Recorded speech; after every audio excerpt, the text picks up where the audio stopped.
Hi, my name is Jennifer Grant, and I will be presenting the Woodcock-Johnson 3, which is the test of achievement. And the purpose of this test is to measure general intellectual ability and specific cognitive abilities. The materials that you'll need to assess a student with this test are 2 blue binders that contain the test. You will need a test record booklet for the assessor. You will need a student work booklet for the student. And you will need a blue pen for the assessor and a pencil for the student. I'm going to review what the binders consist of, then I'll go into the assessor's test booklet. Next, I'll introduce the student response booklet, and finally I will let you guys in on how an assessment would go using all of the materials. So first, when you have your binder, tests are indicated 1 through 12 on this binder, and then tests 13 through 22 in this binder. I'm going to be working with test 17, and that tests the student's abilities for synonyms, antonyms, and also analogies. At the bottom you have different tabs with the test number and what they will test on. So I flip all the way to 17A, which is synonyms. When I first open, I get this, what I like to call a cover page. This will give you the administration overview, the scoring, and then starting points. Sometimes there are different starting points depending on each test. For this particular one, your starting point is number 1. When I flip this over, the assessor will see this page. And what this page has is your sample items, a basal, a ceiling, and then suggested starting points. Because I teach secondary, my suggested starting point for grade 8 to an average adult would be item number 7. Depending on your district, the starting points may change or alter, so you'd have to contact your department chair or district level special education department to see where they want you to start. The blue dialogue on this page that you saw, that is everything that the assessor will be saying to the student, and it needs to stay within this dialogue in order to maintain the standardize. When I flip this around, on this side, this is what the student will see. And basically, you have the words street, large, and sleep.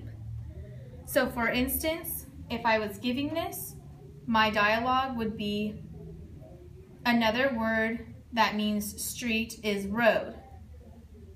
Tell me another word for large. And I would wait for the student's response to give me a synonym to the word large. Moving on to the test of achievement test record booklet. This is what the assessor will have and hold and have all the answers and scoring in.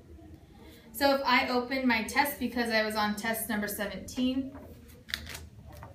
I would open my test book to test 17, and my scoring would be right here, score 1, 0. That means if the student gets it correct, you give them a 1 in this area, and if they get it incorrect, you make a 0 mark. When the test is complete, you add up all of your scores and put your total in this shaded box. From there, your shaded boxes will be inputted into a database for Woodcock-Johnson 3, and I will go more in depth about your score report towards the end of this demonstration. The student response booklet is a little bit different. It has areas for the student to fill in and write in here. That's what you need your pencil for, because they need to be able to calculate. They need to be able to write and even write sentences in here. So this is something for them to work in, but you need to keep it. Next, I'm going to demonstrate how to use, how to do a test that has all three: the student booklet, the assessor's answer booklet, and also the test itself. So I'm going to open. So what I'm going to do now is I'm going to demonstrate how you would use the student booklet, the answer key, and the test together in one test. The student booklet, I'm choosing test number 6, which is math fluency. The student booklet, I would open to test 6, math fluency, and I would set that booklet in front of the student with their pencil. During this test, I read in the directions that the student gets 3 minutes to do as many math fluency as they can. When I allow that 3 minutes, while the student is doing that to make efficient time, you find test 6 inside of your assessor's answer booklet, and then you wait for them to finish. Once they are finished, you collect your student's booklet, you calculate how many they got correct within that 3 minutes, and you put your answer right here in the shaded area of the test book, along with the time that you gave them to complete the test.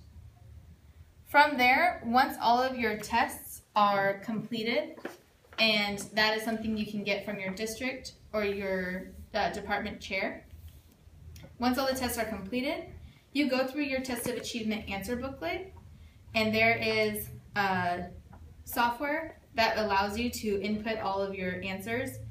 And when you do that, you then do the score report. Basically, this score report will give you the standard score, which is used on the bell curve in order to explain to parents where they are, if they're average, below average, or above average. And then you also have the percentile rank on the last column. Those are your two most important. Sometimes this last column will be GE, which is grade equivalent. My district doesn't like us using that because sometimes parents get too hung up on that they're at a 3rd grade level or a 4th grade level. So in conclusion, the Woodcock-Johnson 3 Test of Achievement has their 2 binders consisting of the test, a student booklet, and an answer booklet. Eventually, with all of this testing, it will give you a score report. Thank you.